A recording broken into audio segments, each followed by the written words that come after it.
Just press live now. Right, guys, anyone who is just joining us on Facebook and YouTube, thanks a lot. This here with Kelly Hoppen. We are about to record this for my usual podcast, so we're just going to do an introduction and then get on with things. But as always, if you guys are watching, then please feel free to stick some comments in the comment bar, and where possible, I will include the questions if the chronology fits. So, right, Kelly, let me pull up my little intro and let's get going. Okay. Just 1 second. Oh, sorry, it's being superseded by your Candice's email. Right. Here we go. Hey guys, it's Matt Haycox here, and I have got with me today Kelly Hoppen, who probably needs no introduction to most of you, but for anyone who's not familiar with Kelly, she was born in South Africa and moved to London when she was 2. Art and design very much in the family blood. Her father worked in the fashion industry. Mother had a gallery in London, exhibiting artists and photographers from all around the world. So Kelly's developed a passion for interior design, starting when she was only 16, when she had the opportunity to design a family friend's kitchen. And throughout her career, she's designed for a whole host of celebrities, household names, and also to many of you, you'll recognise there was a dragon from, I think, was it two seasons you did on the Dragon's Den. Yeah. So Kelly, thanks a lot for being our most famous face to date. Thank you for having me. Sorry it took me so long to technically get on. I'm just so awful with technology. It's really pushing my boundaries, this lockdown. Well, I was going to say, if we don't come out of lockdown as technology wizards, then we've learned nothing during this time. I know. Listen, I'm conscious that we haven't got oodles of time, so I want to get on with some of the meat and some of the questions. But I guess just before we do, can you maybe just flesh out your journey a little bit more, for maybe people who aren't totally familiar with you? Just I guess, so how you went from designer to household name. 16 and a half, I started my business. I left school. My father sadly died when I was 16. And so I just decided that I wanted to leave school. I was very dyslexic, was very badly bullied at school. So I wanted out. And I always had a passion for design. I just loved looking in people's homes. I was always looking in magazines. I came from a very artistic family, so I was sort of surrounded by it. And so I was offered to do a kitchen for my stepfather's friend, which was a complete disaster from start to finish. But then I had a girlfriend who was having an affair with a racing driver who said, would I do up his home? He happened to be incredibly famous. I did the house, don't know how, but I found the builders. I managed to do it. And, in those days, it wasn't about going on Instagram and finding stuff. I was literally in a car going out, sourcing and networking with people. So from a very early age, I was quite entrepreneurial in terms of being quite fearless and just so passionate about it. And from that job, I got so many other racing drivers, Grand Prix racing drivers, and then actors and various people. And that's how the business started. And so it was very organic. And sometimes people say, oh, you became famous very quickly. I didn't. I really worked hard. And I think with all businesses and people starting out, it takes a lot of hard graft. And I still do it every day today, 43 years later.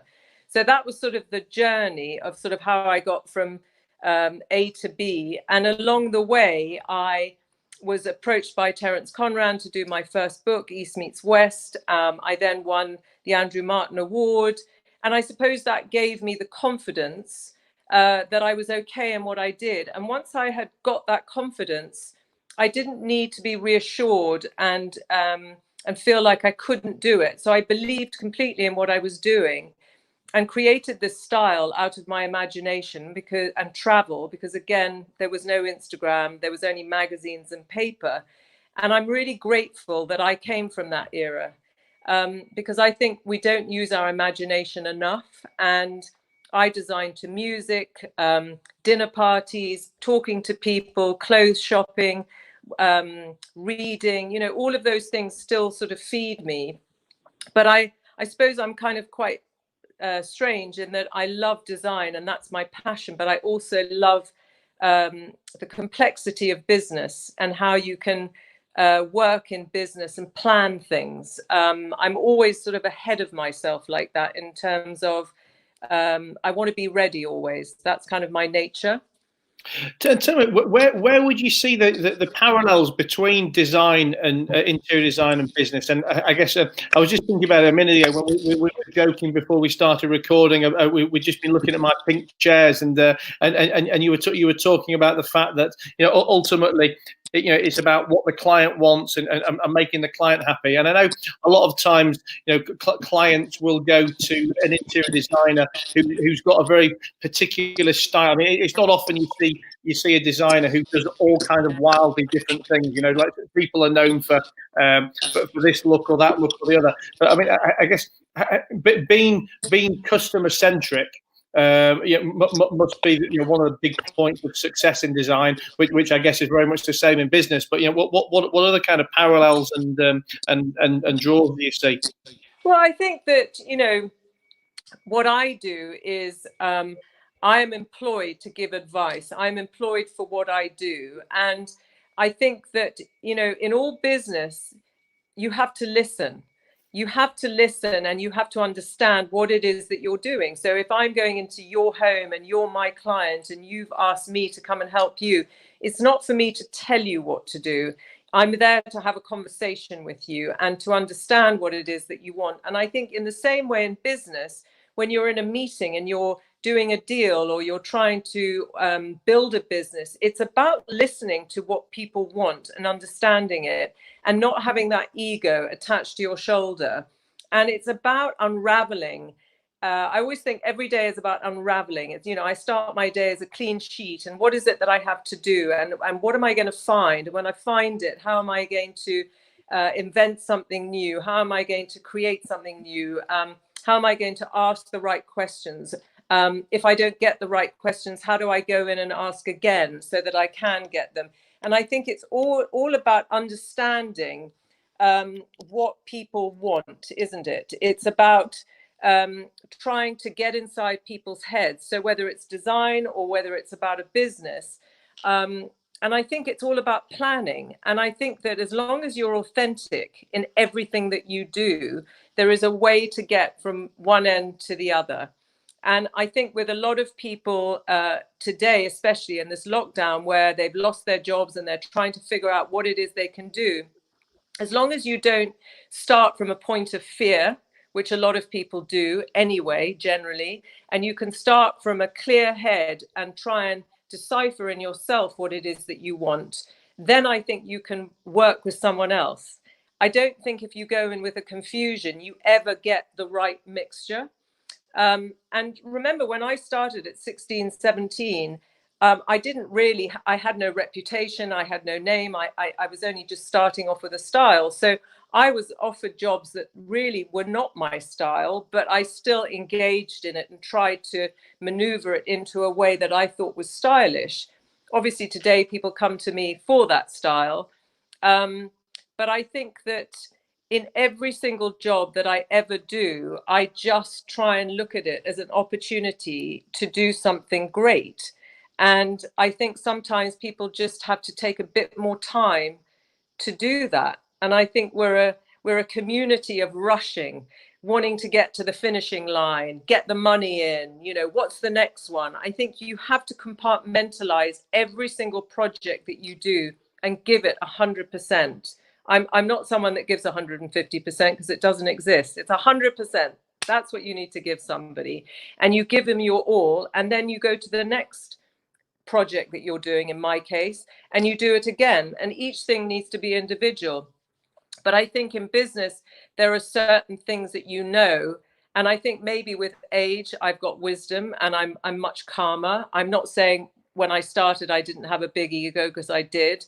And I made many mistakes along the way. But I've learned that if you take time to work things out and think about them clearly in a very balanced fashion, I think you can definitely get what you need to achieve in everything that you do, whether it's design or business, whether it's a dancer, whether it's a gardener, a plumber, seamstress, whatever it is, you can achieve it. But you have to have that clear mind and belief that you have been asked to do it. And that's the first box that needs to be ticked, because I talk to so many entrepreneurs who say they go into meetings feeling that they're not worthy to be there. And I go, why is that? You've been asked to go to that meeting, or if you're going to the meeting, you think you're able to do it. So shelve that immediately and go in, not with a big head, but go in with excitement and enthusiasm, and have the knowledge that you can give them what they want, and probably a lot more, because that's your trade. Well, talking about entrepreneurs who deserve to be there because they've been invited in there, that's a nice lead into talking about the Dragon's Den. So, I mean, how did that all come about for you in the first place? Well, my agent called me up and said they'd like to do a screen test with you, and my stomach just sort of sank, and I'd watched the show and loved it. So I did the screen test, and they said, look, she's great, we want to have her do this. And right up to the minute I was sitting in the chair for the first time, I was literally freaking out. And I remember Duncan sort of giving me some words of advice, because I knew Duncan and Peter before. And actually, first of all, it's a TV show, so you have, you're told to be there as a dragon, but it's also entertainment, but it's also business, and you're also parting with your own money. So it's all about instinct with me. And I think the great thing about the 2 years that I did it, I was so different to every other dragon that was there. And I remember Deborah once saying, that she would want to be out. She didn't, she would listen to the pitch and I would come in and talk, and she'd already thought this is not for me, but I would say something that would make her think in a different way. And it happened vice versa. And the thing I loved about the Den, and the reason I still watch it, is the dynamics between all of the dragons and how we all play on each other's emotions to try and get it, excitable. I was going to say, I mean, do you find that you guys as dragons there, benefit each other as much as, obviously, as much as the entrepreneurs have come, looking to land one of you guys? I mean, do you find that because as dragons you probably all come from different backgrounds, different skill sets, different expertise? Do you find yourself kind of working well, learning from each other, even if you're I mean, completely. I mean, I learned a huge amount, and I wish I knew as much about the show now as I did when I did it. It's one of my things that I would, I'd love to sort of give it one more shot, because I think that actually I think that you learn a lot from it, and I think that we all learned a huge amount from each other. And there's a huge amount of ego in that room, let me tell you, in terms of it's very, very competitive as well. And tell me, because obviously, I mean, you say you're a fan of the show as well. I mean, I wouldn't say I'm an avid watcher, but I do watch it from time to time. And one of the things I find, let's say, unrealistic or irritating from an investor's perspective is the fact that I just don't think we get to see enough of maybe the negotiation, the nitty gritty and stuff that goes on. Okay, well, let me tell you something. Each pitch takes a minimum of 2 hours, okay, which is probably 3-4 minutes on TV, and we have to do 100 and I might get this wrong, 120 to 150 pitches in 21 days. Okay. Right. So you're sitting in a chair. So and it's as irritating for me, and I'm sure the other dragons, because when you see the edit, you're like, what? That's taken out of context, that's TV. So the negotiations could be, they have to try and edit it to fit it all into how, I think it was 11 episodes or something per show. But it's very hard. And sometimes, you'd be starting at, I would be up from 5:30 doing an hour in the gym, having breakfast, then you've got hair and makeup, then you sit in the chair, and you're sometimes in the chair until 8 o'clock at night. So it's hard for them to edit it. How much of an expectation is there on you guys, I guess, as a whole panel, to actually be making investment? I mean, obviously, I know they want to see investments, but do they ever get unhappy with you that maybe not enough investments have been made? Or Well, no, I mean, I think we all want to invest. I think it's slightly more irritating for us, or certainly for me, I'm not going to talk for everyone else, that when you can't find something you want to invest in and you come to the end of a day of filming, you're like, I've got cash in my hand, like, bring me something I want to invest in. I think it's more that than the other way around. I mean, everyone invests heavily in it, and it's hard work. For me, it was hard to sustain all the investments and run my big business. And I hadn't actually factored that in when I said I would do it, because they all take a lot of time. But it was great. And I'm obsessed with the American version. So if anyone's watching, watch Shark Tank, because it's amazing. Well, I was about to say, yeah, I personally, from a viewer's perspective, I mean, I say a viewer as a business person and investor myself, I love the Shark Tank because I feel we get to see a lot more of the deal making and manoeuvres that go on behind the scenes, and I don't know how much leeway you guys get on the UK one, but I love Kevin O'Leary. And he always does, let's say creative debt / quasi yeah, brilliant. And I love the fact that on the American one you can be out and you can come back in. I love that, like, the jeopardy of that. So I'm not a great flyer. I get very scared flying, so I download all of them. Sometimes on a trip I'll watch like 8 of them back to back, and I actually, I learn a lot from some of those negotiations. So you're absolutely right. I think maybe the time that they get to film is longer per series. I don't know. Do you get that? Do you get that degree of, let's say, investment style latitude on the UK one, or is it just very simple? It has to be an equity investment for a percentage return. Yeah, I mean, you want to make your money back. And, like with Skinny Tan, it was a really good investment for me. And what I loved about the investments was actually helping a brand grow, change their packaging, introduce them to all the people and get them to the next sale. And that for me was far more exciting. And that's why I'm saying, if I could go back in time and do it again, I would know more about that. But yeah, I mean, it was fun, and it was really hard work, I have to say. And you're thrown into the public eye like nothing, like literally overnight. So it's quite life-changing. When I was doing a little bit of research for this podcast, actually, I came across a few quotes, or a few bits of press. I forget where this was from, but it says here, Kelly Hoppen predicts that only 4 of her 11 or so Dragon's Den investee companies are likely to make it work, and has said that she has had a wake-up call after receiving several calls from startups she invested in that have struggled to get off the ground. Really? I don't think I said that. You don't remember? No, because it's not true. I think that's just press writing. Oh, right. Oh dear, no, because I was going to use it to talk, I guess, to talk about maybe some of the problems that you find with investees, which you probably don't anticipate during the actual filming or before you've got involved. And I guess I talk about I often get asked, what do I look for, when I'm investing in a business, and I've made my mistakes over the years, investing in people who are probably far too early stage and needing much more hand holding, and I always say that now I very much know that I, as much as I like the prospect of being involved with startup companies, that the reality is they're probably too early stage for me, and I need people who already know how to do most of running the business. I can be the fuel to the fire. I think though, I like to invest in young people. That was one of my things that I wanted to do. And there were a few that were brilliant, and there were a lot that weren't.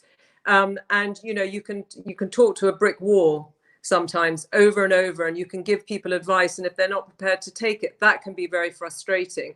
I even had one investment, I won't say who it was, who spent the money before we'd even started. It's like little things like that you don't anticipate. Somebody literally sort of taking 60 grand and spending it. And then you're like, really? How are we actually going to get this business off the ground? So, yeah, I mean, if I do investments outside of Dragon's Den, but it's not really part of my business that I invest in things, then I would think very carefully and make sure that I felt that I could really help them.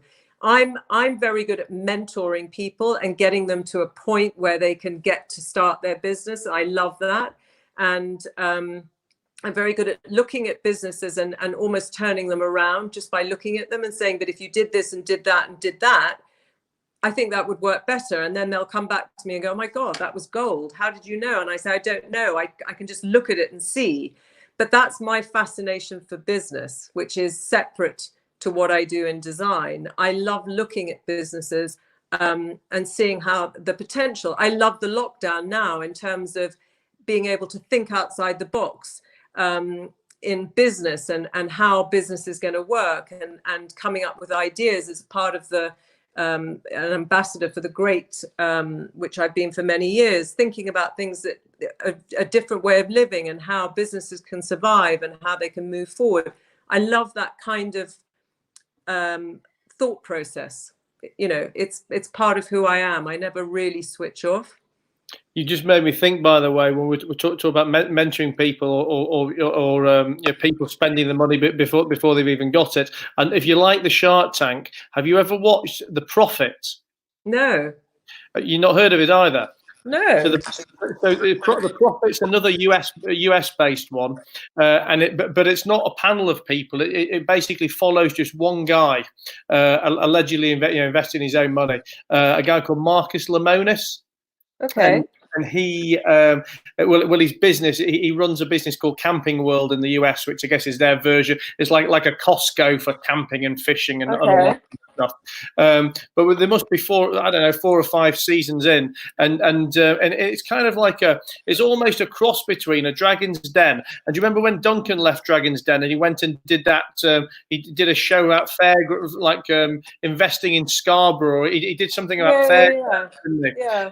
It's almost like a combination of the two, where he finds the businesses to invest in, pitches them some kind of deal, which gets very Kevin O'Leary style normally, and then you normally follow him through some process of actually making the changes, because quite often it's a retail business where the money will be spent on a front of house refurb and process changes, and his thing is it's always the 3 P's: people, process, and something else. I'm obviously Okay, not I'm going to look it up. Brilliant. but you should definitely check it out. Thank you. So again, you mentioned obviously lockdown a minute ago. I mean, just to kind of contextualize this for anyone who watches this or listens to this after the fact, we're recording this on Tuesday, the 12th of May, 7 weeks into lockdown. So if you want to contextualize any stories or info you're hearing, that's where we're at. I mean, Kelly, how's lockdown, corona, etc., affected your businesses and I guess your attitudes, thought process, and plans for the future? Well, it hasn't affected my business, and I'm very grateful for that, because a lot of my work is in Asia. So we are as busy as we've always been. In fact, we're busier. So my entire staff are all employed, working from home. And when I say I'm forward thinking, I had prepared for this lockdown 4 weeks before it happened, and my staff thought I was mad, but I was watching the news incessantly. I had alerts coming up, and I decided I was going to put into practice, regardless of whether it was going to happen, that everyone would be able to work from home if somebody said you're working from home. So from day one, we were able to have a business running, and it's been phenomenal. I mean, my team have worked so hard, and it's really made me think about the next phase in my business, in that a lot of people can work from home. It's just more, what's the word? Not exhausting, because I'm not exhausted, but it's more difficult as a boss to run a business remotely, because I'm very close to all my staff and their well-being, and I want to take care of them. So every day I write to them. We have Zoom. I mean, Zoom calls is, it's quite tiresome, because normally you'd walk next door and talk to someone and it's done and it's spontaneous and there's that whole thing. But you know what? We're doing brilliantly well. I'm thrilled that we are supporting many businesses in the UK, whether it's curtain makers, upholsterers, fabric companies, furniture companies, and we're shipping millions of pounds worth of product out. So I feel really good that I'm able to support these people within our business, but it's kind of extended family. And so I'm lucky that I'm busy. I think for a lot of people, it's just horrific. And I think it's the unknown. I think that I'm not going to get political here, but I just think that, you know, everyone can scream and shout at politicians, but I think it's such a new virus that we're learning every single day. For me, the only thing that makes my heart hurt is that I can't be with my daughter and my grandson and my family and my mother of 84. And that worries me.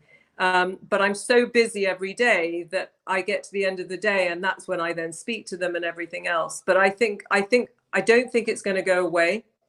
I think until we get a vaccine, we will not be living a normal existence. And I think people have to start thinking outside of the box and thinking how they can run their businesses and have collective businesses. So, you know, my big thing, which I talked about on my Instagram, which I do every day, I give a talk, which has really helped me as well. I sort of did it as a one-off, and it became, you know, people were asking for more, was, you know, say there are 5 people, one's in marketing, one's in graphic design, one's in PR, one, you know, whatever it is, you know, join forces so that one client could employ 5 different people from different companies, rather than trying to start a company again at a time like this. So I think there are lots of ways that people can start getting back into business. And I think, and I keep saying, you have the biggest audience of your life right now, the biggest. Use it constructively, positively, you know?